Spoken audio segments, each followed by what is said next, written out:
At number 9, Lee Nolan. In 2015, a 48-year-old British transient named Lee Nolan befriended 24-year-old Caitlin Parker, who constantly suffered from learning disabilities but lived independently with help from social services. She let Nolan into her home one day, and when he asked if he could style her hair, she responded saying, "Only gay men do hair." This backhanded comment sent Nolan into an uncontrolled rage. He strangled Caitlin to death with the cord of an electric hair straightener. The next day, he admitted to what he did to an acquaintance and pulled back the rear seat of his car, revealing human remains in the trunk. Nolan then visited another friend and described in great detail how he murdered Caitlin. The friend told police that Lee's eyes were bulging when he explained his crimes, and he had a crazed look on his face. She had never seen him like that before and said it seemed like he wanted to show people the young woman's body as if to show off. After receiving reports of Nolan's disturbing behavior, police tried to pull him over. He abandoned his car and they quickly found Caitlin's remains. During questioning, he claimed he had recently killed as many as 6 people, but investigators found no evidence of any other crimes besides Caitlin. At his trial, Nolan initially argued that he wasn't fully responsible for the murder due to mental illnesses.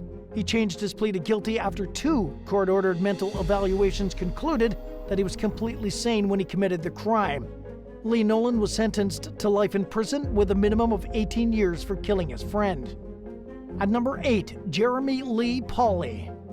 After receiving a bizarre tip in 2022 about a local resident who supposedly collected human body parts, police in East Pennsboro, Pennsylvania went to the home of 40-year-old Jeremy Lee Pauley. The self-described collector of oddities admitted to having a few human body pieces in his possession and said that he obtained them through legal means. Pauley's hobby was certainly strange, but not inherently illegal. After finding no evidence of a crime, the officers left the scene. But a second tip soon came in, claiming that some newer remains were at Pauley's home. Police returned and found several buckets filled with odd body parts, including half a human head, 2 brains, a heart, a kidney, livers, lungs, and more.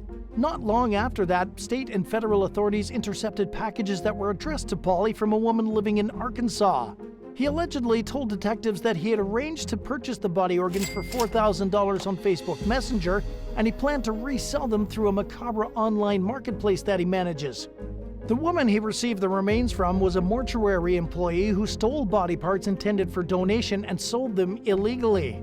District Attorney SHAUN McCormick told CBS News that this was one of the most bizarre cases he's ever investigated throughout his 33-year career. Pauley was charged with abuse of a corpse, receiving stolen property, and dealing in proceeds of unlawful activities. The case is ongoing, so we'll have to wait and see what the sentence this organ collector will get. At number 7, Sean Bowden and Emily Craig. Police in North Charleston, South Carolina were called to a local Home Depot store one morning in 2013 after someone reported seeing a man and a woman enter an outdoor display shed. The pair sparked suspicions when they closed the shed's door behind them and stayed inside for an unusually long time. Officers opened the door to find a partially clothed woman and a man with his pants down halfway to his knees, openly exposing his privates. According to a police report obtained by the Smoking Gun, it became evident during the questioning that the couple used the shed to engage in intimate acts. Authorities charged 31-year-old Sean Bowden and 20-year-old Emily Craig with disorderly conduct for creating alarm and being a nuisance, and rightly so, too. Craig received an additional charge for providing police with a false name and birth date at first. She was found guilty of both crimes and sentenced to time served. Bowden faced an additional charge of indecent exposure for having his genitals hanging out in public. When he failed to show up to court, the case was tried anyway and he was convicted for both charges. The judge sentenced him to serve 2 years concurrent 30-day jail sentences and issued a bench warrant for his arrest. At number 6, human skull collectors. In 2020, police in the Nigerian town of Lejubu-Iligbo got a call about a man carrying a bag that was suspected to have stolen property inside. When someone confronted him about it, he allegedly dropped the container onto the ground and ran away. Inside the bag, detectives found 4 human skulls, 2 hands that seemed like they were mummified, and 3 jaw bones. Officers arrested the suspect, 55-year-old Yasiru Salisu, who reportedly confessed to stealing the body parts from a nearby cemetery. He named an accomplice who was still at large when the story first broke.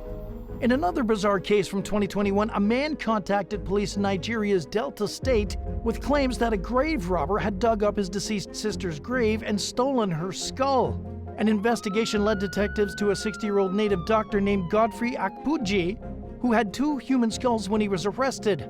Akpuji allegedly admitted that he got one of the skulls from another doctor. In an unrelated incident that happened that same week, police pulled over and searched a vehicle with 3 people inside. Officers found a container of human blood and took the trio in for further questioning.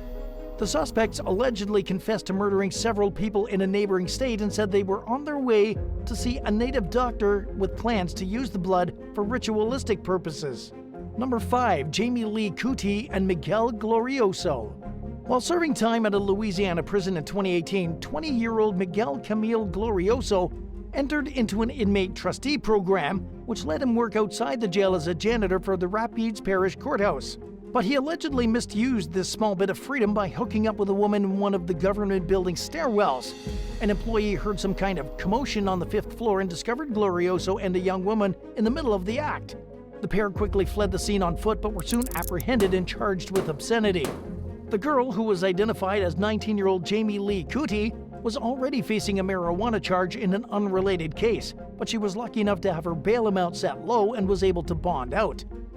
Authorities were far less accommodating towards Glorioso, who lost his position in the trustee program and was sent back to his jail cell. He was just a few months into an 8-year sentence after having his probation revoked for a previous drug charge when he obtained his trustee status. And while being in prison is never a good thing, there are benefits and privileges to being a trustee, which would have made Glorioso's time behind bars a little more bearable. Unfortunately, when he was given that inch of freedom, he took it way too far by a mile. Number 4. Kelly Simpson. Investigators with the Charlotte County Sheriff's Office in Florida needed to find a missing and endangered teen in 2022 after he got into an argument with his family over stolen money. He left the home without taking his phone, medication, or bank card and failed to go to school the next day. Officers visited a residence in Punta Gorda where the young man was last seen and questioned the people there. Someone told them that he had been picked up by some woman named Kelly. Investigators quickly learned that the teen constantly talked about one of his teachers, 31-year-old Kelly Simpson. They went to her house in Port Charlotte and asked about the situation. Simpson claimed she had picked up the boy, but she had dropped him off at a gas station and hadn't seen him since. But she wouldn't let police look inside her home. She finally relented when the officers told her that she could possibly be charged with a crime for refusing to let them in. A few moments later, she went back inside and sent the teen out. He admitted that he had Simpson pick him up and take him to her home. When he showed her a Facebook post from the sheriff's office about his disappearance, she told him they would deal with it the next day. He spent the night there, but there was no indications in the arrest report that anything inappropriate happened between the two. Simpson was charged with interfering with the custody of a minor and was placed on administrative leave from her job, pending the outcome of the ongoing case. Number 3. Eric Edgar Cook.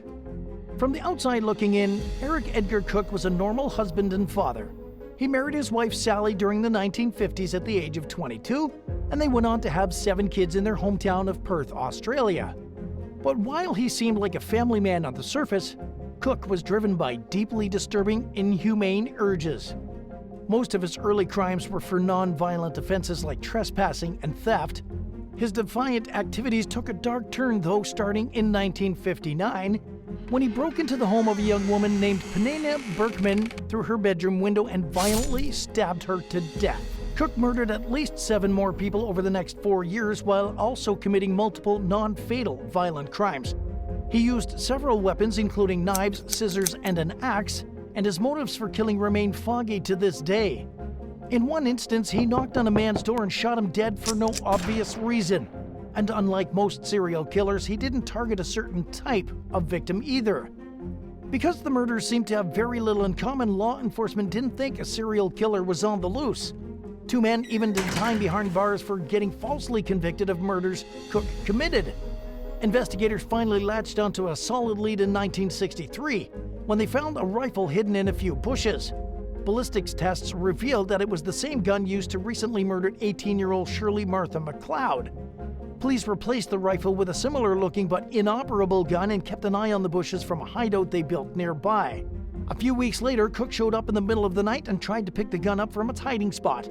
He was immediately arrested and taken into the police station, where he initially denied killing Miss McLeod. But detectives got him to crack under a bit more pressure. He admitted to McLeod's murder and confessed to 7 more, 14 attempted murders and multiple other crimes. Cook pleaded not guilty to all charges by reason of insanity, but a court-ordered evaluation revealed that he was, in fact, sane. He received the death penalty and chose not to appeal the punishment. And in 1964, he became the last man in history to be executed by hanging in Western Australia. Number 2. James Isaac Crabtree. While serving as the municipal prosecuting attorney for Jefferson County, Missouri in 2021, James Isaac Crabtree met with a woman with several pending criminal charges at his office later in the evening. The woman secretly recorded the conversation they had, which started off seemingly innocently and friendly, as she expressed that she wanted to negotiate the outcome of her case in hopes of avoiding jail time. Things took a bizarre turn, though, when Crabtree asked her if she was wearing a wire. She said no, and he explained that he would try to get some of her charges dropped, but was looking for a new friend. The married father of 5 went on to say how he could be a very valuable friend to the woman and was looking for a no-strings-attached arrangement with someone on the side. You can likely read between the lines here. He handed her $200 and continued to ask if she was interested. The woman said she wasn't a prostitute and had never done anything like this before. Crabtree insisted he was just trying to help her out, but he could also be heard on the recording making advances and trying to kiss her. The victim reported the misconduct and shared the audio with federal investigators. When questioned by the FBI, Crabtree denied ever kissing or touching the woman.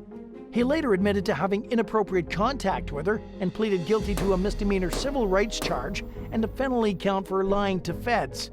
He faces up to a year in prison for the misdemeanor, along with a possible fine of $100,000. Crabtree could spend up to 5 years behind bars for the felony charge, which carries a fine of almost $500,000. And at number 1, Wesley Brownlee. Over a 3-month period from early July to late September 2022, 5 innocent civilians were murdered in Stockton, California at the hands of a complete stranger.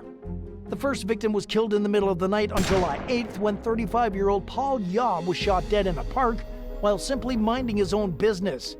About a month later, 43-year-old Salvador DeBoudi Jr. was gunned down in the parking lot of a fast food restaurant. 21-year-old Jonathan Rodriguez, 52-year-old Juan Carranza Cruz, and 54-year-old Lawrence Lopez Jr.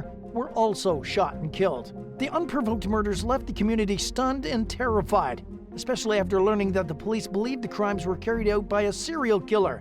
None of the victims were robbed, indicating that the shooter just wanted a taste for blood. Police worked diligently to catch the suspect before he struck again.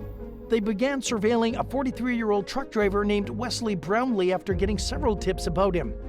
One night they saw him get out of his vehicle at a public park wearing dark clothes and a face mask. Investigators watched as he walked toward a man nearby. Realizing that the suspect could be looking for his next victim, officers stopped the situation before it could go any further and took Brownlee into custody. He was charged with 3 counts of murder and will likely face more charges as authorities continue their investigation. San Joaquin County District Attorney Tori Weber Salazar told People magazine that she credited good old-fashioned detective work and community involvement for Brownlee's capture. Thanks for watching. What would make you angrier, catching your partner going through your phone after a few weeks of dating, or finding out that they canceled dinner plans with you to console an attractive friend who was having a bad day? Let us know in the comments below.